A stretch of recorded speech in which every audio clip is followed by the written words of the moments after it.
Hello दोस्तों, welcome to my YouTube channel sky का GK. दोस्तों, आज के वीडियो में हम लोग जो है टारगेट 71 जो खान सर का है प्रैक्टिस बूस्टर है, इसका जो है रिवीजन करेंगे दोस्तों। ठीक है। और ये जो क्वेश्चन जो है दोस्तों, बहुत ही इंपॉर्टेंट प्रश्न छांटा गया है इसमें, और लगभग 1500 प्रश्न है इसमें। ठीक है दोस्तों, इसको हम लोग 3-4 वीडियो में लगभग पूरा का रिवीजन कर लेंगे। ठीक है, चलिए दोस्तों शुरू करते हैं। और ये जो है दोस्तों बीपीएससी के साथ साथ ये सभी क्वेश्चन जो है दोस्तों आपके एईडी के लिए भी काम का है, बिहार दरोगा के लिए भी काम का है, और बिहार एसएससी के लिए भी काम का है। ठीक है, तो आप लोग ध्यान से देखिए और हम शुरू करते हैं। पहला प्रश्न, फर्स्ट क्वेश्चन देखते हैं आपका। फर्स्ट क्वेश्चन है, पहला प्रश्न है, भारतीय उपमहाद्वीप में लोहे के उपयोग का पहला प्रमाण कब मिलता है? तो कब मिलता है दोस्तों? ये मिलता है लगभग 3000 वर्ष पूर्व। ठीक है, इसका आंसर ऑप्शन सी हो गया। अगला है, सिंधु घाटी सभ्यता के मुहरों पर किस जानवर का चित्रण नहीं है? तो ये जो है इसमें किसका चित्रण नहीं है? घोड़ा का। आंसर ऑप्शन सी होगा, घोड़ा का चित्रण नहीं है। बाकी गेंडा, हाथी, इस सब का चित्रण है। ठीक है, आगे बढ़ते हैं। आगे है, प्रारंभिक वैदिक काल में मगध की राजधानी क्या थी? तो पहले जो है मगध की राजधानी कहाँ थी बताइए? तो वो थी राजगिरी में। ठीक है दोस्तों, आगे है, प्राचीन बिहार में हर्यक वंश के संस्थापक कौन थे? तो प्राचीन बिहार में जो हर्यक वंश के संस्थापक थे बिंबिसार। ठीक है, आगे बढ़ते हैं। प्राचीन भारत में शिशुनाग वंश के बाद किस वंश ने शासन किया? तो शिशुनाग वंश के बाद कौन शासन किया दोस्तों? तो वो किया नंद वंश। ठीक है, आगे देखते हैं दोस्तों, बहुत ही इंपॉर्टेंट क्वेश्चन है। ठीक है, और आप लोग पूरा वीडियो देखिएगा, और आप पहली बार हमारे चैनल पर आए हैं तो चैनल को सब्सक्राइब भी कर दीजिएगा और वीडियो को लाइक भी कर दीजिएगा। ठीक है, अगला क्वेश्चन है, गंगा के दक्षिण में उस क्षेत्र का प्राचीन नाम क्या था जहां मगध का शासन था? तो उसका प्राचीन नाम क्या था दोस्तों बताइए? तो उसका प्राचीन नाम था मगध। ठीक है, इसका आंसर ऑप्शन सी होगा, मगध। आगे बढ़ते हैं। आगे है, बिंबिसार के दरबार में प्रसिद्ध चिकित्सक कौन थे? तो बिंबिसार के दरबार में प्रसिद्ध चिकित्सक थे जीवक। ठीक है, इसका आंसर होगा जीवक। आगे बढ़ते हैं। आगे आपका, प्राचीन राजनीतिक ग्रंथ नीति सार के रचयिता कौन थे? तो नीति सार के रचयिता जो है कौन हो जाएगा? कामंदक। आंसर ऑप्शन भी हो जाएगा कामंदक। नेक्स्ट है, सौराष्ट्र में सुदर्शन झील का जीर्णोद्धार किसने करवाया था? तो सौराष्ट्र में इसका उद्धार जो है करवाया था रुद्रदामन फर्स्ट ने। ठीक है, इसका आंसर ऑप्शन भी होगा। अगला है, प्रवर सेन प्रथम किस प्राचीन भारतीय राजवंश का शासक था? तो प्रवर सेन प्रथम जो है किस वंश का शासक था दोस्तों बताइए? तो ये था वाकाटक वंश का। इसका आंसर ऑप्शन सी हो गया, वाकाटक वंश। ठीक है, आगे बढ़ते हैं। तो आगे है, समुद्रगुप्त ने किस विदेशी शासक को बोधगया में बौद्ध मंदिर बनाने की अनुमति दी थी? तो वो कौन दिया था? तो वो दिया था आपका मेघवर्मन ने। ठीक है, इसका आंसर ऑप्शन भी होगा मेघवर्मन। आगे बढ़ते हैं। 12वां प्रश्न देखते हैं दोस्तों। तो 12वां प्रश्न है, प्राचीन संस्कृत शब्दकोश अमरकोश भूमि पर प्रकारों को किस श्रेणी में वर्गीकृत करता है? तो इसको किस श्रेणी में वर्गीकृत करता है? इसको कृषि में वर्गीकृत करता है। ठीक है, इसका आंसर ऑप्शन सी होगा। आगे, देवगढ़ स्थित विष्णु मंदिर किस काल की मूर्तियों के लिए प्रसिद्ध है? तो विष्णु मंदिर जो है ये गुप्त काल का मूर्तियों के लिए प्रसिद्ध है। आगे बढ़ते हैं। 14 नंबर, चंद्रगुप्त द्वितीय के शासनकाल में किस चीनी तीर्थयात्री ने भारत का दौरा किया था? तो इस समय कौन दौरा किया था भारत का? तो वो किया था आपका फाहियान। आंसर ऑप्शन सी होगा फाहियान। और ह्वेनसांग ने किस शासक के शासनकाल में भारत का दौरा किया? तो ह्वेनसांग हर्षवर्धन काल में किया था। इसका आंसर ऑप्शन ए हो गया। ठीक है दोस्तों, आगे बढ़ते हैं। अगला प्रश्न है, हर्ष के समय कामरूप यानी वर्तमान असम पर किस राजा का शासन था? तो हर्ष के समय असम पर किसका शासक था दोस्तों बताइए? तो ये शासक था कुमार भास्कर वर्मा का। ठीक है, इसका आंसर फर्स्ट हो गया, कुमार भास्कर वर्मा का। और असम का पूर्व नाम क्या था? कामरूप। ये भी याद रखिएगा। आगे बढ़ते हैं। बिंबिसार के आध्यात्मिक गुरु कौन थे? तो बिंबिसार के आध्यात्मिक गुरु मोखली घोषाल थे। आंसर ऑप्शन होगा मोखली घोषाल। ठीक है, आगे है, आजीविका ने अपने अभिलेखों के लिए मुख्यतः किस भाषा का प्रयोग किया था? तो आजीविकों ने अपने अभिलेख के लिए किस भाषा का प्रयोग किया था? तो ये किया था प्राकृत भाषा का। ठीक है, आंसर ऑप्शन सी होगा प्राकृत। अगला है, कौन सा इंडो यूनानी शासक बौद्ध धर्म के प्रसार से जुड़ा है? तो वो जुड़ा है मिनांडर। आंसर ऑप्शन होगा मिनांडर। ठीक है, अगला प्रश्न है, वाकाटक राजा प्रवर सेन प्रथम किस शासक का पुत्र था? तो प्रवर सेन प्रथम जो है किसका पुत्र था बताइए? ये था रुद्रसेन प्रथम का पुत्र। ठीक है, अगला है, किस दक्षिणी राजवंश ने रोम में ऑगस्टस सीजर के पास राजदूत भेजे थे? तो ऑगस्टस सीजर के पास राजदूत कौन भेजे थे दोस्तों? ये भेजे थे पांडे। आंसर ऑप्शन सी होगा पांडे। आगे बढ़ते हैं। आगे, अजंता में बोधिसत्व पद्मपानी चित्रकला किस गुफा संख्या में पाई जाती है? तो बोधिसत्व पद्मपानी चित्रकला जो है ये किस गुफा में पाया जाता है दोस्तों? तो ये पाया जाता है गुफा फर्स्ट में। आंसर ऑप्शन ए होगा गुफा फर्स्ट में। ठीक है, आगे बढ़ते हैं। 23वां प्रश्न है, शेष नाग पर लेटे हुए विष्णु की मूर्ति किस मंदिर स्थल पर पाई जाती है? तो ये जो है कहाँ पाई जाती है? पाई जाती है देवगढ़ में। ठीक है, आंसर ऑप्शन बी होगा देवगढ़ में। अगला प्रश्न है, गुप्तकालीन मूर्ति कला में मृग हस्तिन का चित्रण क्या दर्शाता है? तो मृग हस्तिन का चित्रण दर्शाता है कि हाथी का सिर। ठीक है, इसका आंसर ऑप्शन डी होगा, हाथी का सिर को दर्शाता है। अगला प्रश्न है, शून्य के साथ गणितीय क्रियाओं के नियमों का उल्लेख सबसे पहले ब्राह्मण गुप्त के किस ग्रंथ में किया गया है?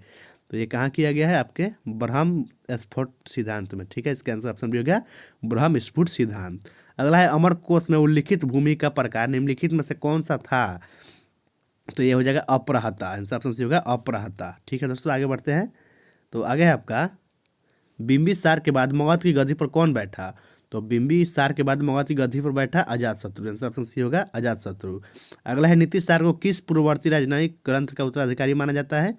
तो ये माना जाता है अर्थशास्त्र का। ठीक है, अगला प्रश्न देखते हैं। आगे है, समुद्रगुप्त के बाद गुप्त साम्राज्य को सुदृढ़ करने का श्रेय किसको दिया जाता है? तो ये किसको दिया जाता है? चंद्रगुप्त द्वितीय को। आंसर ऑप्शन ए हो गया चंद्रगुप्त द्वितीय। अगला है, अजंता की गुफाओं में किस बौद्ध संप्रदाय की प्रबल उपस्थिति थी? तो वो थी महायान की। ठीक है, आंसर ऑप्शन बी होगा महायान की। अगला प्रश्न देखते हैं। अगला है, गुप्त काल में निम्नलिखित में से किसमें प्रमुख रूप से विकास हुआ? तो गुप्त काल में जो है वैज्ञानिक खगोल विज्ञान में विकास हुआ। आंसर ऑप्शन बी हो जाएगा वैज्ञानिक खगोल विज्ञान में। अगला है, रोमन मॉडल पर चांदी के सिक्के जारी करने वाले गुप्त राजा कौन थे? तो वो कौन थे दोस्तों, बताइए? वो थे चंद्रगुप्त द्वितीय। आंसर ऑप्शन सी हो गया चंद्रगुप्त द्वितीय। आगे बढ़ते हैं। आगे है, मेनांडर और नागसेन के बीच संवाद किस ग्रंथ में दर्ज है? तो मेनांडर और नागसेन के बीच संवाद जो है ये दर्ज है मिलिंद पन्हों में। आंसर ऑप्शन होगा मिलिंद पन्ह में। अगला है, भारतीय उपमहाद्वीप में लोहे के सबसे प्राचीन उपयोग का प्रमाण किस स्थल से मिलता है? तो लोहे का प्रमाण जो है हल्लूर से मिलता है। आंसर ऑप्शन सी होगा हल्लूर से। ठीक है, आगे बढ़ते हैं। 35वां प्रश्न इसके बाद है आपका, किस मौर्य सम्राट ने, सॉरी दोस्तों, हाँ 35वां क्वेश्चन है, किस मौर्य सम्राट ने अपने बाद के जीवन में जैन धर्म को अपनाया? तो इसका क्या हो जाएगा दोस्तों आंसर? तो इसका आंसर हो जाएगा option number C Chandragupta Maurya ने। ठीक है, अगला है, आजीवक किस दार्शनिक सिद्धांत का पालन करने के लिए जाने जाते हैं? तो आजीवक जो है ये है नियतिवाद का सिद्धांत को पालन करने के लिए जाने जाते हैं। ठीक है, आगे देखते हैं। आगे क्वेश्चन है, सुदर्शन झील की मरम्मत के बारे में उल्लेख करने वाला जूनागढ़ शिलालेख किस शासक द्वारा जारी किया गया था? तो जूनागढ़ शिलालेख जो है किस शासक द्वारा जारी किया गया था दोस्तों? तो इसका आंसर बताइए आप लोग। इसका हो जाएगा रुद्रदामन फर्स्ट के द्वारा। ठीक है, अगला है, वाकाटक वंश को किस अन्य प्रमुख राजवंश का समकालीन माना जाता है? तो इसको माना जाता है गुप्त वंश के समकालीन। ठीक है दोस्तों, आगे बढ़ते हैं। अगला 39वां प्रश्न है, वाकाटक वंश के संस्थापक कौन थे? ठीक है, तो वाकाटक वंश के संस्थापक बिंद शक्ति थे, याद रखिएगा। अगला है, दक्षिण राज्यों और रोमन साम्राज्य के बीच व्यापार के लिए किस बंदरगाह का उपयोग किया जाता था? तो किस बंदरगाह का उपयोग होता था दोस्तों, बताइए? तो वो होता था आपका अरिकमेडु का। ठीक है, इसका आंसर ऑप्शन बी होगा अरिकमेडु का। अगला क्वेश्चन पढ़ते हैं। 41वां प्रश्न है, अजंता की गुफाओं की खुदाई मुख्यतः किस राजवंश के शासनकाल में हुई थी? तो अजंता की खुदाई जो है वाकाटक वंश के काल में हुआ था। आंसर ऑप्शन भी हो गया वाकाटक वंश के। अगला है, गुप्तकालीन मंदिरों का निर्माण सामान्यतः किस वास्तुकला योजना के अनुसार किया जाता है? तो ये किया जाता है आयताकार समतल छत के साथ। ठीक है, आंसर ऑप्शन भी हो जाएगा। आगे बढ़ते हैं। इसके बाद आपका 43वां प्रश्न है, अमरकोश की रचना किस प्राचीन विद्वान ने किया था? तो अमरकोश की रचना जो है अमर सिंह ने किया था। आंसर ऑप्शन बी हो गया। अगला है, अजंता की किस गुफा में उड़ती हुई अप्सरा का चित्र मिला है? तो उड़ती हुई अप्सरा का चित्र जो है मिला है गुफा 1 में। ठीक है, अगला प्रश्न देखते हैं। अगला है आपका, रुद्रदामन प्रथम के शिलालेख किस भाषा में लिखे गए हैं? तो रुद्रदामन फर्स्ट का शिलालेख जो है किस भाषा में लिखा गया है? तो ये लिखा गया है संस्कृत में। आंसर ऑप्शन बी होगा संस्कृत में। ठीक है, आगे बढ़ते हैं। 46वां प्रश्न है, कौन सा वाकाटक शासक अजंता की गुफाओं का संरक्षक था? तो वो कौन था अजंता की गुफाओं का संरक्षक? ठीक है, ये था हरिसेन। ठीक है, ये वाकाटक वंश का शासक था। अगला है, प्राचीन भारत में कौटिल्य के बाद सबसे महत्वपूर्ण राजनीतिक विचारक किसे माना जाता है? तो बताइए दोस्तों, किसको मानते हैं? कामंदक को। आंसर ऑप्शन भी होगा कामंदक को माना जाता है। ठीक है, आगे देखते हैं। आगे है, गुप्त काल में बुद्ध की मूर्तियों के चेहरे पर क्या भाव दिखाई देता है? तो भाव दिखाई देता है मुस्कुराती हुई शांति का, ऑप्शन बी सही हो जाएगा, मुस्कुराती हुई शांति। 49 नंबर है, किस गुप्त राजा ने विक्रमादित्य की उपाधि धारण किया था? तो ये कौन किया था बताइए? ये किया था चंद्रगुप्त द्वितीय ने। अगला है, आजीवक संप्रदाय की स्थापना किसने किया था? तो आजीवक संप्रदाय की स्थापना जो है मखली घोषाल ने किया था। आंसर ऑप्शन बी हो गया, मखली घोषाल। ठीक है, आगे है 51 नंबर प्रश्न है, प्राचीन मगध में शिशुनागों के बाद किस राजवंश का शासन था? तो शिशुनाग के बाद जो है शासन हुआ नंद वंश का। ठीक है, इसका आंसर ऑप्शन बी हो गया, नंद वंश का। अगला है, प्रारंभिक दक्षिण भारतीय महापाषाण संस्कृतियों में किस प्रकार के लोहे का उपयोग किया जाता था? तो ये किया जाता था गढ़ा लोहा का। आंसर ऑप्शन हो गया गढ़ा लोहा। अगला है, देवगढ़ मंदिर कहाँ स्थित है? तो दोस्तों देवगढ़ मंदिर जो है यूपी में स्थित है। इसका आंसर ऑप्शन हो जाएगा यूपी में। ठीक है, अगला देखते हैं, कौन सा प्राचीन ग्रंथ शब्दकोश और समानार्थी शब्दों से संबंधित है? तो ये संबंधित है अमरकोश। आंसर ऑप्शन सी हो गया। अगला है, प्राचीन काल में किस क्षेत्र को कामरूप कहा जाता था? तो असम को कहा जाता था। ठीक है, याद रखिएगा। अगला है, प्राचीन भारत में कर मुक्त गांवों के लिए किस शब्द का प्रयोग किया जाता था? तो कर मुक्त गांव के लिए किसका प्रयोग होता था? अग्रहार का। ठीक है, इसका आंसर ऑप्शन होगा अग्रहार का। आगे बढ़ते हैं, 57 नंबर प्रश्न, निम्नलिखित में से किसने ब्रह्म स्फुटिक सिद्धांत की रचना की? तो ब्रह्म स्फुटिक सिद्धांत की रचना ब्रह्मगुप्त ने किया था। आंसर ऑप्शन सी होगा ब्रह्मगुप्त। अगला, शास्त्रीय संस्कृत में पहला लंबा शिलालेख किसने जारी किया? तो लंबा शिलालेख कौन जारी किया था दोस्तों? ये किया था रुद्रदामन प्रथम ने। ठीक है, आगे बढ़ते हैं, आगे क्वेश्चन है आपका, सॉरी 59 नंबर प्रश्न है, वाकाटक वंश का सबसे प्रसिद्ध शासक कौन था? तो वाकाटक वंश का सबसे प्रसिद्ध शासक हरिसेन था। आंसर ऑप्शन सी हो गया। अगला है, किस गुप्त राजा ने महाराजा धीराज की उपाधि धारण किया था? तो ये कौन किया था? समुद्रगुप्त ने। ठीक है, आंसर ऑप्शन भी हो गया समुद्रगुप्त ने। आगे बढ़ते हैं, 61 नंबर प्रश्न, मथुरा पर शासन करने वाला पहला मथुरा पर शासन करने वाला इंडो ग्रीक राजा कौन था? तो बताइए दोस्तों कौन था? वो था मीनांडर। ठीक है, आंसर ऑप्शन बी सी हो गया मीनांडर। अगला है, हर्यक वंश का अंतिम शासक कौन था? तो हर्यक वंश का अंतिम शासक जो है उदयन था। आंसर ऑप्शन सी हो गया। आगे बढ़ते हैं, अगला प्रश्न है, प्रथम बौद्ध संगीति कहाँ आयोजित की गई थी? तो प्रथम बौद्ध संगीति जो है कहाँ आयोजित हुआ था बताइए? तो ये हुआ था राजगीर में। आंसर ऑप्शन हो गया राजगीर में। अगला है, कविराज की उपाधि किस मुगल सम्राट ने धारण की थी? तो कविराज की उपाधि जो है समुद्रगुप्त ने धारण किया था। आंसर ऑप्शन भी हो जाएगा समुद्रगुप्त ने। ठीक है, आगे बढ़ते हैं, निम्नलिखित में से कौन जो है हर्ष का दरबारी कवि था? ठीक है, कौन जो है हर्ष का दरबारी कवि था? तो इसका क्या हो जाएगा दोस्तों? इसका हो जाएगा बाण। ऑप्शन सी होगा, बाण जो है हर्ष का दरबारी कवि था। अगला है, अजंता कि किस गुफा में बोधिसत्व अवलोकितेश्वर का चित्र मिलता है? तो बोधिसत्व अवलोकितेश्वर का चित्र जो है किस गुफा में मिलता है दोस्तों बताइए? तो ये मिलता है गुफा नंबर 17 में। आंसर ऑप्शन डी हो गया गुफा नंबर 17 में। आगे बढ़ते हैं, आगे है 67 नंबर प्रश्न है, किस गुप्त राजा ने स्वयं को बीना बजाते हुए दर्शाने वाला सिक्का जारी किया था? तो वो कौन सा राजा किया था? वो किया था समुद्रगुप्त ने। ठीक है, अगला है, अमरकोश में किस प्रकार की भूमि मरुस्थल को दर्शाती है? तो मरुस्थल को किस प्रकार की भूमि दर्शाती है? तो दर्शाती है मरु। ठीक है, आंसर ऑप्शन होगा मरु। अगला है, सांची का स्तूप मूल रूप से किसके द्वारा बनवाया गया था? तो सांची का स्तूप जो है कौन बनवाया था दोस्तों? तो ये बनवाया था अशोक ने। आंसर ऑप्शन भी होगा अशोक ने। ठीक है, आगे बढ़ते हैं, आगे है, कार्ले स्थित बौद्ध चैत्य हॉल किस काल का है?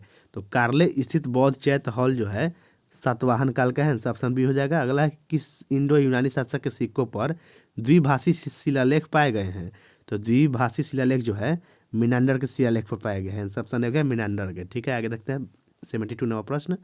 72 नंबर क्वेश्चन है, प्राचीन भारतीय प्रशासन में ब्राह्मणों को दिए जाने वाले भूमि अनुदान को किस शब्द से संदर्भित किया जाता है? तो ब्राह्मण को दिए जाने वाले भूमि को क्या बोला जाता था? तो उसको बोला जाता था अग्रहार। आंसर ऑप्शन भी हो गया अग्रहार। ठीक है, पद्म पानी का क्या अर्थ है? पद्म पानी का अर्थ क्या है दोस्तों? वो है कमल धारण करने वाला। ठीक है, आगे बढ़ते हैं, अगला है, कौन सा चीनी तीर्थयात्री नालंदा विश्वविद्यालय में रुका था? तो नालंदा विश्वविद्यालय में जो है कौन सा चीनी यात्री रुका था? ह्वेनसांग। ठीक है, इसका आंसर कौन सा हो जाएगा दोस्तों? तो इसका आंसर हो जाएगा ऑप्शन नंबर बी ह्वेनसांग। ठीक है, आगे बढ़ते हैं, वाकाटक वंश की राजधानी कहाँ थी? तो वाकाटक वंश की राजधानी जो है नंदीवर्धन थी। आंसर ऑप्शन बी हो जाएगा नंदीवर्धन। नेक्स्ट है, किस गुप्त राजा ने हुनों के आक्रमण का सामना किया था?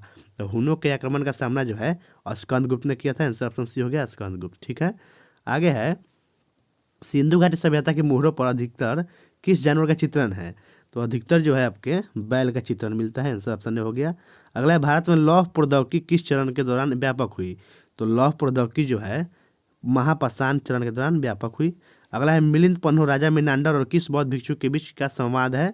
तो इसमें जो है राजा मिनांडर और नागसेन का संवाद मिलता है, आंसर ऑप्शन बी हो जाएगा। आगे बढ़ते हैं। 80वां प्रश्न है, किस गुप्त शासक के ने पश्चिम क्षत्रपों को पराजित किया था। तो ये कौन गुप्त शासक था, चंद्रगुप्त द्वितीय। ठीक है। अगला है अभिलेख में बोध गया का प्राचीन नाम क्या था। तो अभिलेखों में बोध गया का प्राचीन नाम जो है था वज्रासन था। ठीक है, याद रखिएगा दोस्तों, वज्रासन। अगला है प्रथम बौद्ध संगीति किसके संरक्षण में आयोजित की गई थी। तो ये आयोजित किया गया था अजातशत्रु के संरक्षण में। ठीक है दोस्तों, आगे बढ़ते हैं। आगे है अजाता के गुफा मठ किस प्रकार की चट्टानों काटकर बनाए गए थे। तो ये बनाए गए थे बेसाल्ट चट्टानों काटकर। ठीक है, याद रखिएगा। आगे बढ़ते हैं। 84 नंबर प्रश्न है, ब्रह्मगुप्त ने पहली बार औपचारिक रूप से किस गणितीय अवधारणा पर विचार किया था। तो ये किया था शून्य पर। इसका आंसर ऑप्शन सी हो गया, शून्य पर। ठीक है, आगे बढ़ते हैं। गुप्तकालीन कला शैली किस स्थान में सबसे प्रमुख रूप से परिलक्षित होती है। तो ये होती है आपके भीमबेटका, सॉरी, ये होता है आपका देवगढ़ में। इसका आंसर ऑप्शन सी हो जाएगा दोस्तों, देवगढ़ में। ठीक है, 86 नंबर प्रश्न देखते हैं। 86 नंबर प्रश्न है, किस भारतीय यूनानी राजा का उत्तर पश्चिमी भारत में विस्तृत क्षेत्र था। तो इसका आंसर हो जाएगा मिनांडर का, ऑप्शन ए सही हो जाएगा, मिनांडर का। ठीक है। अगला है नीति सार मुख्यतः किससे संबंधित है। तो नीति सार जो है दोस्तों ये संबंधित है राजनीतिक दर्शन और शासन कला से। ठीक है, आगे बढ़ते हैं। आगे है अजंता की चित्रकला शैली मुख्यतः किस प्रकार की मानी जाती है। तो अजंता की चित्रकला शैली जो है भित्ति चित्र मानी जाती है, ऑप्शन होगा भित्ति चित्र। अगला है किस गुप्त राजा ने कवि राजा कवियों की राजा की उपाधि धारण किया था। वो किया था समुद्रगुप्त ने। ठीक है, आगे देखते हैं। 90 नंबर, निम्नलिखित में से कौन सा गौतम बुद्ध का समकालीन था। वह है बिंबिसार। ठीक है दोस्तों, आगे बढ़ते हैं। अगला 91 नंबर प्रश्न है, हैरी सेन किस गुप्त शासक के दरबारी कवि थे। तो हैरी सेन जो है समुद्रगुप्त के दरबारी कवि थे। अगला है गुप्त सिक्कों की मुख्य विशेषता क्या थी। तो गुप्त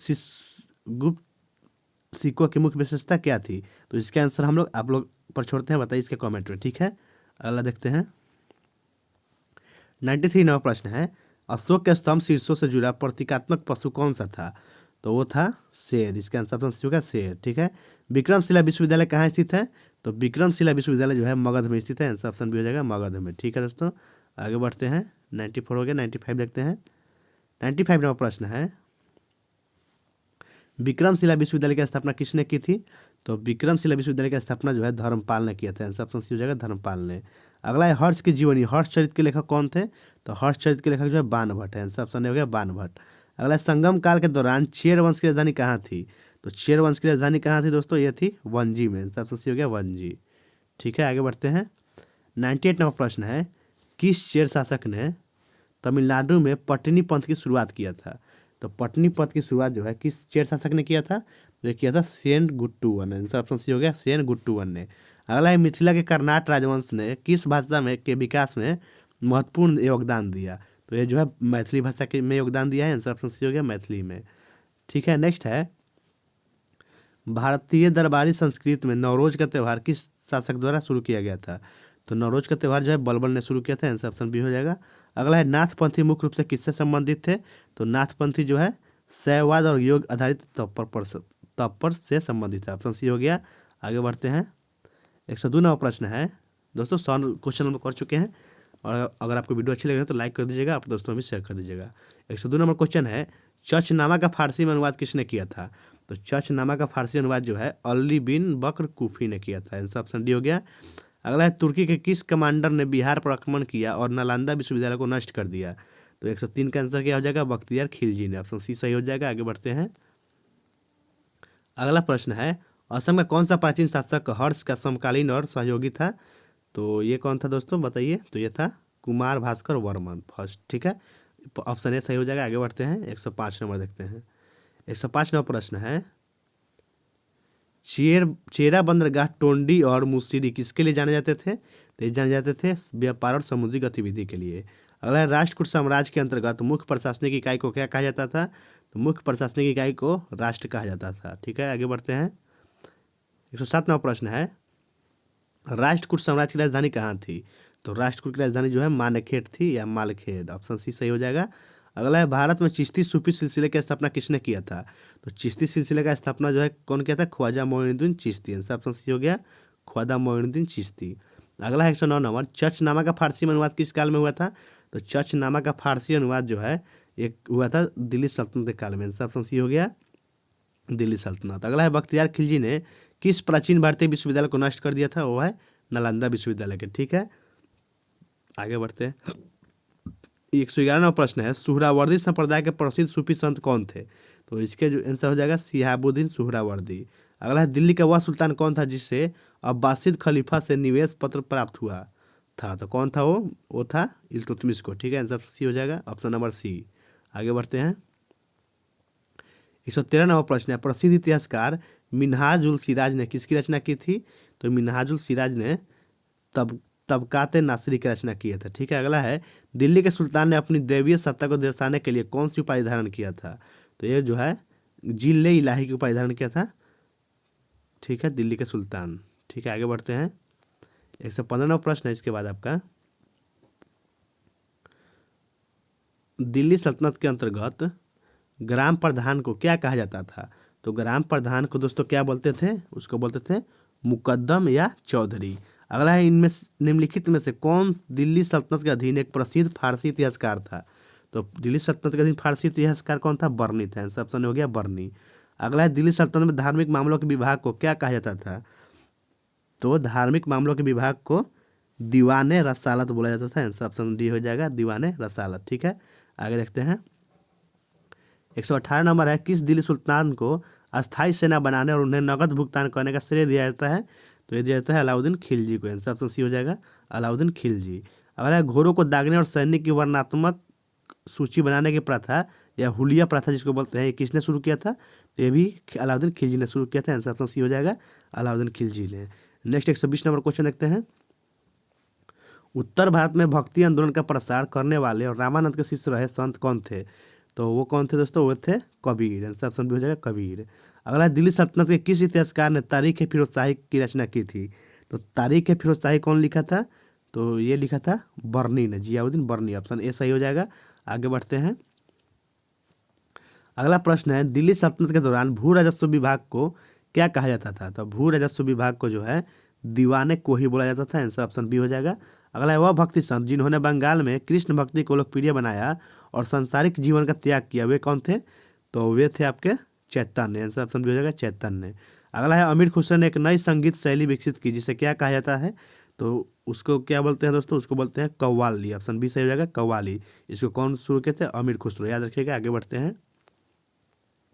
125वां प्रश्न है गुरु नानक का जन्म किस स्थान पर हुआ था? तो गुरु नानक का जन्म जो है तलवंडी में हुआ था। आंसर ऑप्शन बी हो जाएगा। अगला है सूफी संत बहाउद्दीन जकारिया किस संप्रदाय के थे? तो बहाउद्दीन जकारिया जो है सुहरावर्दी संप्रदाय से संबंधित थे, जिसका आंसर ऑप्शन डी हो गया। आगे बढ़ते हैं 127 नंबर। 127वां प्रश्न है दिल्ली सल्तनत के तहत धार्मिक उद्देश्यों के लिए दी गई भूमि को क्या कहा जाता था? तो धार्मिक उद्देश्यों के लिए दी गई भूमि को इनाम भूमि कहा जाता था। आंसर ऑप्शन डी सी हो गया। अगला है तुगलक वंश का इतिहास तारीख ए फिरोज शाही किसने लिखा था?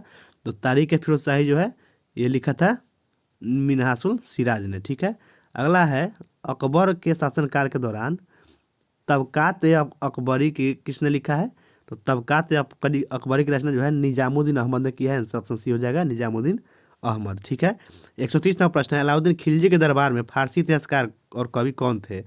तो अलाउद्दीन खिलजी के दरबार में जो है अमीर खुसरो थे। आंसर ऑप्शन बी हो जाएगा अमीर खुसरो थे। ठीक है दोस्तों, आगे देखते हैं। अगला प्रश्न है खजैन उल फुतूह और तुगलकनामा किसने लिखा था? तो ये तुगलकनामा जो है कौन लिखा था दोस्तों बताइए? तो ये लिखा था अमीर खुसरो ने। ठीक है, खजैन उल फतूह और तुगलकनामा दोनों जो है अमीर खुसरो ने लिखा है। अगला है अमीर खुसरो ने किस वाद अमीर खुसरो ने किस वाद्य यंत्र का आविष्कार किया था? तो अमीर खुसरो जो है दोस्तों किसका आविष्कार किए थे बताइए आप लोग? तो ये किए थे सितार का। आंसर ऑप्शन सी हो गया सितार का। अगला है 133वां प्रश्न है मान कौतूहल एक संगीत संबंधी रचना है जो किसके शासनकाल में रची गई थी? तो ये जो है किसके शासनकाल में रची गया था दोस्तों? तो ये रचा गया था आपके ग्वालियर के राजा मान सिंह के काल में। ठीक है, अगला है तूतीनामा का पहली बार फारसी में अनुवाद किसके द्वारा किया गया था? तो तूतीनामा का फारसी अनुवाद जो है जिया नक्शवी ने किया था। आंसर ऑप्शन ए हो गया जिया नक्शवी। अगला देखते हैं क्वेश्चन अकबर के समय में महाभारत के फारसी अनुवाद का पर्यवेक्षण किसने किया था? तो के समय महाभारत का फारसी अनुवाद कौन किया था दोस्तों? तो वो किया था अबुल फैजी ने। आंसर ऑप्शन ए हो गया अबुल फैजी। अगला है आत्मकथा तुजू के जहांगीरी किसने लिखी थी? तो तुजू के जहांगीर जो है खुद जहांगीर ने लिखा था, इसका आंसर ऑप्शन बी हो जाएगा जहांगीर ने। ठीक है दोस्तों, अगला है लघु चित्रकला परंपरा हमजानामा का विकास किसके शासनकाल में हुआ था। ठीक है, तो परंपरा हमजानामा का विकास जो है अकबर के काल में हुआ था, तो आंसर ऑप्शन बी हो जाएगा अकबर। ठीक है, आगे बढ़ते हैं। 138वां प्रश्न है शिवाजी के प्रशासन में मंत्री परिषद को क्या कहा जाता था। तो शिवाजी के प्रशासन में मंत्री परिषद को बोला जाता था क्या, बताइए दोस्तों। तो उसको बोला जाता था आपका अष्ट प्रधान। ठीक है, आंसर ऑप्शन भी हो जाएगा अष्ट प्रधान बोला जाता था। अगला है शिवाजी के अधीन वित्त और सामान्य प्रशासन के लिए निम्नलिखित में से कौन उत्तरदायी था। तो वित्त और सामान्य प्रशासन के लिए उत्तरदायी था पेशवा। आंसर ऑप्शन भी हो जाएगा पेशवा। अगला है शिवाजी के प्रशासन में कौन सा अधिकारी पत्राचार के कार्य संभालता था। तो वो कौन सा मतलब था, सचिव। आंसर ऑप्शन हो जाएगा सचिव। ठीक है, आगे देखते हैं। अगला है शिवाजी के अष्ट प्रधान में पंडित राव किस विषय से संबंधित थे। तो पंडित राव जो है दोस्तों ये संबंधित है धार्मिक और धर्मार्थ गतिविधियों से। ठीक है, अगला 1672 में अपने राज्याभिषेक के बाद शिवाजी ने कौन सी उपाधि धारण किया था। तो वो उपाधि धारण किए थे किसकी, छत्रपति की। ठीक है, इसका आंसर ऑप्शन भी हो गया छत्रपति की 1674 में। आगे बढ़ते हैं। 143वां प्रश्न है शिवाजी की राजस्व प्रणाली में प्रयुक्त मापने की छड़ी को क्या कहा जाता था। तो मापने की छड़ी को दोस्तों क्या बोलते थे बताइए। तो इसको बोलते थे आपका काठी। ठीक है, इसका आंसर ऑप्शन बी हो जाएगा काठी। अगला है वह कौन सा कर था जो पड़ोसी क्षेत्रों से मराठों द्वारा वसूले गए भूमि राजस्व का 1/4 हिस्सा होता था। तो वो कौन सा कर था दोस्तों, तो वो था चौथ कर। इसका आंसर ऑप्शन सी हो गया चौथ कर। ठीक है, आगे बढ़ते हैं। 145वां प्रश्न निम्नलिखित में से कौन सा मराठा सेना ने सिलहदारों का रख रखाव करता था। तो इसका आंसर हो जाएगा कुलीन। अगला है 1664 और फिर 1670 में शिवाजी द्वारा लूटा गया मुख्य बंदरगाह कौन सा था। तो ये था सूरत। ठीक है, सूरत को एक बार 1664 में और फिर 1670 में लूटे थे। आगे बढ़ते हैं। 147वां प्रश्न है 1665 में शिवाजी के विरुद्ध मुगल सेना का नेतृत्व किसने किया और पुरंदर की संधि पर हस्ताक्षर किए। तो ये किया था जय सिंह ने। आंसर ऑप्शन भी हो जाएगा जय सिंह ने। अगला है पाठ्य पुस्तक के अनुसार मराठा राज्य का संस्थापक कौन था। तो मराठा राज्य का संस्थापक जो है शाहजी भोसले थे। आंसर ऑप्शन बी हो गया शाहजी भोसले। ठीक है, आगे बढ़ते हैं। 149वां प्रश्न है शिवाजी की नौसेना का मुख्य उद्देश्य क्या था। तो शिवाजी की नौसेना का मुख्य उद्देश्य था कोंकण तट की रक्षा करना। अगला है शासनकाल के अंत तक शिवाजी के पास कितने किले थे। तो शासनकाल के अंत तक शिवाजी के पास जो है दोस्तों लगभग 240 किले थे। आंसर ऑप्शन सी हो जाएगा 240। ठीक है, आगे देखते हैं। 151वां प्रश्न है निम्नलिखित में से किसने अस्थायी रूप से शिवाजी से पूना पर कब्जा कर लिया। ठीक है, तो ये कौन किया था पूना पर कब्जा। तो ये किया था शाइस्ता खान ने। आंसर ऑप्शन हो जाएगा शाइस्ता खान ने। अगला है मराठा कराधान में चौथ का सही अर्थ क्या है। तो चौथ का सही अर्थ है राजस्व का 25% यानी 1/4 भाग। अगला है शिवाजी के प्रशासन में वाकेन विष की भूमिका क्या थी। तो वाकेन विष की भूमिका जो है थी खुफिया और डाक। ठीक है, इसका आंसर ऑप्शन डी हो गया खुफिया और डाक। ठीक है, याद रखिएगा। अगला है शिवाजी के दरबार में न्यायिक मामलों का प्रबंध किस पद द्वारा किया जाता था। तो न्यायिक मामलों का प्रबंध जो है ये न्यायाधीश किया करता था। आंसर ऑप्शन सी हो जाएगा। अगला है 1761 में मराठा शक्ति के लिए निर्णायक और घातक प्रहार किस युद्ध को माना गया। तो ये माना गया है आपके पानीपत के तीसरा युद्ध के। आंसर ऑप्शन भी हो जाएगा पानीपत के तीसरा युद्ध को। ठीक है, आगे बढ़ते हैं। 156वां प्रश्न है 1802 में अंग्रेजों के साथ बेसिन की संधि पर किसने हस्ताक्षर किए थे। तो अंग्रेजों के साथ बेसिन की संधि पर पेशवा बाजीराव द्वितीय ने हस्ताक्षर किए थे। याद रखिएगा, बहुत इंपॉर्टेंट क्वेश्चन है। कब हुआ था ईयर भी याद रखिए 1802 में। अगला है 1528 में राजपूत शासक मेदिनी राय से चंदेरी पर किसने कब्जा किया था। तो वो कब्जा कौन किया था दोस्तों, तो ये कर लिया था बाबर ने। आंसर ऑप्शन डी हो जाएगा बाबर ने। ठीक है, आगे बढ़ते हैं। अगला है 1539 में किस युद्ध में हुमायूं शेर खां से हार गया था। तो हुमायूं जो है शेर खां से किस युद्ध में हारा था, चौसा के युद्ध में, जो कब हुआ था 1539 में। अगला है 1540 में शेर खान और हुमायूं के बीच लड़ा गया कन्नौज का युद्ध किन अन्य नाम से जानते हैं।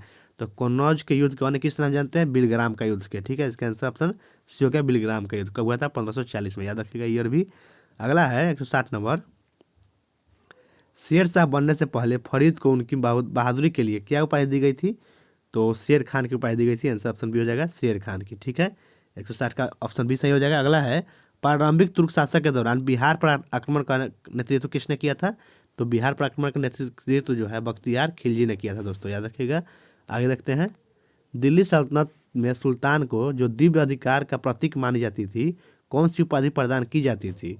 तो इस समय जो है जिले इलाही की उपाधि दिया जाता था। आंसर ऑप्शन सी हो जाएगा जिले इलाही। अगला है तारीख फिरोजशाही पुस्तक किस काल का ऐतिहासिक वर्णन है?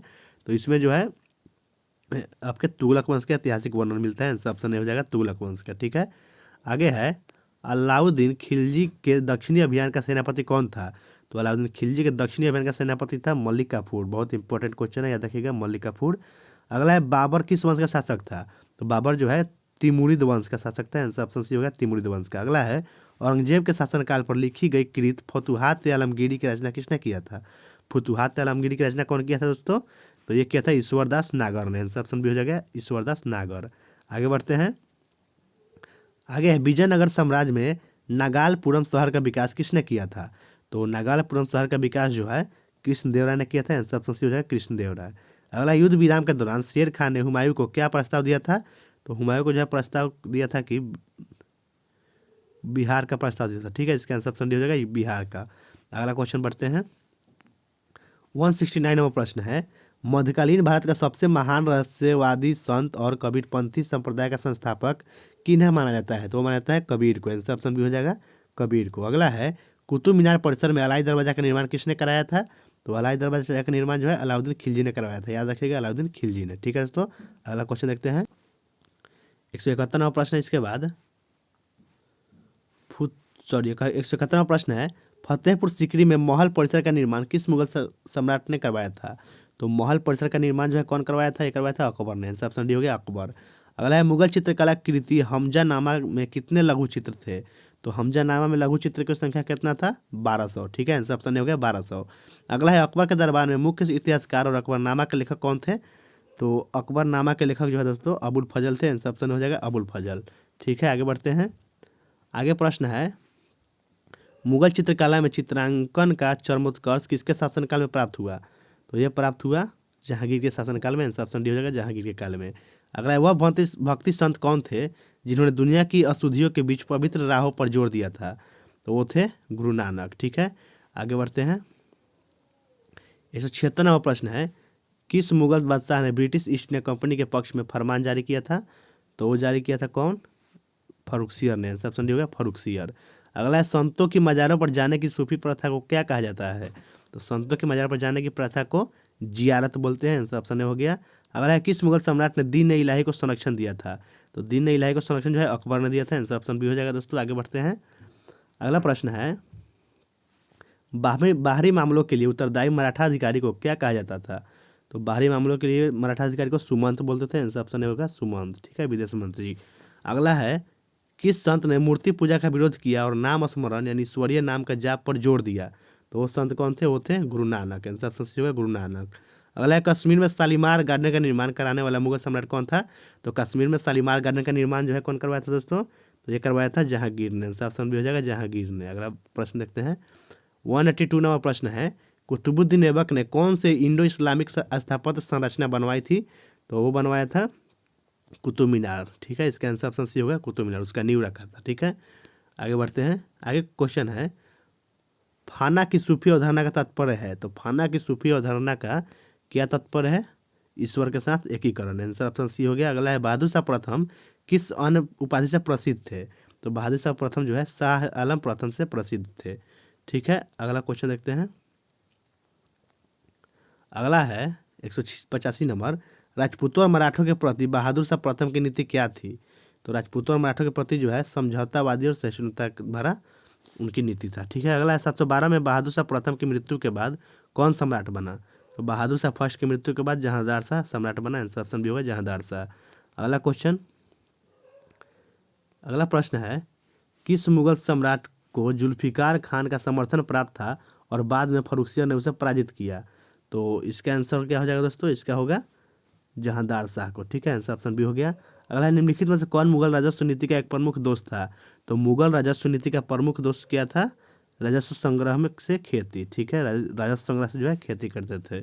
अगला क्वेश्चन है मुगल शासन में राजस्व खेती प्रणाली के कारण किसका शोषण हुआ? तो इसमें जो है किसान का शोषण हुआ। आंसर ऑप्शन सी होगा किसान का। अगला उपलब्ध भूमि की कमी के कारण जागीरदारों का भुगतान न कर पाने की स्थिति ने किसको जन्म दिया? तो ये जो है क्षेत्रीय शक्तियों का उदय हुआ इसके कारण से। ठीक है, अगला क्वेश्चन देखते हैं, अगला प्रश्न है, बहादुर शाह प्रथम ने राजस्थान के किस शक्तिशाली समुदाय के साथ सामंजस्य स्थापित करने का प्रयास किया? तो वो किए थे राजपूतों के साथ। आंसर ऑप्शन बी हो गया राजपूतों के साथ।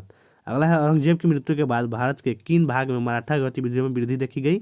तो यह है दक्कन भाग में। आंसर ऑप्शन होगा दक्कन क्षेत्र में। ठीक है, आगे देखते हैं। 193वां प्रश्न है, सैयद बंधुओं के दरबार में मुख्यतः कौन से दो महत्वपूर्ण पद थे? तो उस समय दो महत्वपूर्ण पद थे, वजीर और मीर बख्शी। आंसर ऑप्शन बी हो गया वजीर और मीर बख्शी। ठीक है, आगे किस सम्राट ने सैयद बंधुओं को सत्ता से हटाने के लिए फरमान जारी किया था? तो वो था मोहम्मद शाह ने। आंसर ऑप्शन हो गया मोहम्मद शाह ने। आगे है 195वां प्रश्न है, सैयद बंधुओं को अंततः एक षड्यंत्र के माध्यम से उखाड़ फेंका गया, जिसका नेतृत्व कौन किया था? तो इसका नेतृत्व जो है निजामुल उल मुल्क और मोहम्मद शाह ने किया था। आंसर ऑप्शन बी हो गया। अगला है 1739 में नादिर शाह के आक्रमण का मुख्य लक्ष्य मुगल साम्राज्य का कौन सा नगर था? तो उसका मुख्य लक्ष्य जो है दिल्ली था। आंसर ऑप्शन सी हो जाएगा दिल्ली। ठीक है, आगे बढ़ते हैं। 197वां नंबर प्रश्न है, अहमद शाह अब्दाली को अफगान इतिहास में किस नाम से जाना जाता था? तो अहमद शाह अब्दाली को अफगान इतिहास में जो है दोस्तों किस नाम से जानते थे? तो इसको जो है दुर्रानी के नाम से जानते थे। ऑप्शन ए सही हो जाएगा दुर्रानी के नाम से। अगला है, पानीपत के तृतीय युद्ध में किस भारतीय गुट ने अब्दाली के साथ गठबंधन किया था? तो वो था रोहिल्ला युद्ध। ठीक है, इसका आंसर ऑप्शन सी होगा रोहिल्ला गुट। अगला है, पानीपत के तृतीय युद्ध में किस मराठा नेता की मृत्यु हुई थी? तो पानीपत के तृतीय युद्ध में जो है किसका मृत्यु हुआ था? सदाशिवराव भाऊ का। ठीक है, इसका आंसर ऑप्शन सी हो गया सदाशिवराव भाऊ। अगला प्रश्न है, निम्नलिखित में से किसके कारण मुगल साम्राज्य के टूटने व बिखरने की प्रक्रिया तेज हुई? तो वो किसके कारण हुआ था? ये हुआ था जाट सरदारों के उदय के कारण। इसका आंसर ऑप्शन हो गया जाट सरदारों के उदय के कारण। ठीक है, आगे प्रश्न है, जागीरदार संकट मुख्य रूप से किस कारण से उत्पन्न हुआ था? तो जागीरदारी संकट जो है मुख्य रूप से किस कारण से उत्पन्न हुआ था? तो उसका कारण था दोस्तों कि आवंटन के लिए पर्याप्त जागीरों का अभाव। आंसर ऑप्शन बी हो गया। अगला है, मुगल अधिकारियों द्वारा अपनाई गई किस आर्थिक प्रथा के कारण किसानों का शोषण हुआ था? तो उस प्रथा का नाम था राजस्व खेती। आंसर ऑप्शन बी हो गया राजस्व खेती के कारण। ठीक है, आगे बढ़ते हैं। 203 नंबर देखते हैं। 203 नंबर प्रश्न है, केंद्र के कमजोर होने पर किस समूह ने प्रांतीय प्रशासन पर तेजी से नियंत्रण कर लिया? तो वो जो है कौन सा समूह था? तो वो था आपके नवाब और सूबेदार। आंसर ऑप्शन बी हो गया नवाब और सूबेदार। अगला है, 18वीं शताब्दी के मध्य तक मुगल सम्राट सैन्य सहायता के लिए किस पर निर्भर था? तो ये जो है निर्भर था किस पर? यह था आपके मराठा सरदार पर। आंसर ऑप्शन डी हो जाएगा मराठा सरदार पर। ठीक है दोस्तों, याद रखिएगा। आगे बढ़ते हैं। अगला प्रश्न है, मुगल शासन के तहत बंगाल का पहला स्वतंत्र नवाब कौन था? तो बंगाल का पहला स्वतंत्र नवाब कौन था? मुर्शिद कुली खान था। इसका आंसर ऑप्शन सी हो गया। अगला है, मुर्शिद कुली खान ने बंगाल की राजधानी ढाका से स्थानांतरित करके कहाँ स्थापित किया था? तो ये जो है दोस्तों मुर्शिदाबाद स्थापित किया था। आंसर ऑप्शन बी हो जाएगा। आगे बढ़ते हैं। आगे प्रश्न है, मुर्शिद कुली खां किस महत्वपूर्ण मुगल पद पर थे? तो मुर्शिद कुली खां जो है दोस्तों किस पद पर थे? तो ये थे दीवान के पद पर। आंसर ऑप्शन हो गया दीवान के पद पर। अगला है, नवाबों के शासनकाल में बंगाल किस वस्तु के निर्यात के लिए प्रसिद्ध था? तो बंगाल जो है ये प्रसिद्ध था सूती वस्त्र के लिए। ठीक है, आंसर ऑप्शन बी हो गया सूती वस्त्र के लिए। अगला है, 1757 में पलासी के युद्ध का सामना किस बंगाल के ने किया था? तो पलासी के युद्ध का सामना जो है कौन किया था दोस्तों? तो ये किया था सिराजुद्दौला ने। आंसर ऑप्शन सी होगा सिराजुद्दौला ने। अगला है, प्लासी के युद्ध के बाद सिराजुद्दौला का उत्तराधिकार कौन बना?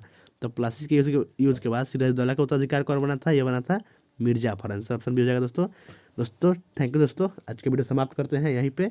इसके आगे जो है आधुनिक भारत है तो उसको कल कर लेंगे। ठीक है दोस्तों, अगर आपको वीडियो अच्छा लगा तो लाइक कर दीजिएगा, अपने दोस्तों में शेयर कर दीजिएगा, और पहली बार हमारे चैनल पे आए हैं तो सब्सक्राइब भी कर दीजिएगा दोस्तों, इससे सपोर्ट मिल जाएगा हमको। ठीक है, और कमेंट करके बताइएगा कि कैसा लगा वीडियो, इससे हमको थोड़ा मोटिवेशन मिलेगा वीडियो बनाने के लिए। तब तक के लिए टाटा बाय बाय मित्रों, मिलते हैं नेक्स्ट वीडियो में।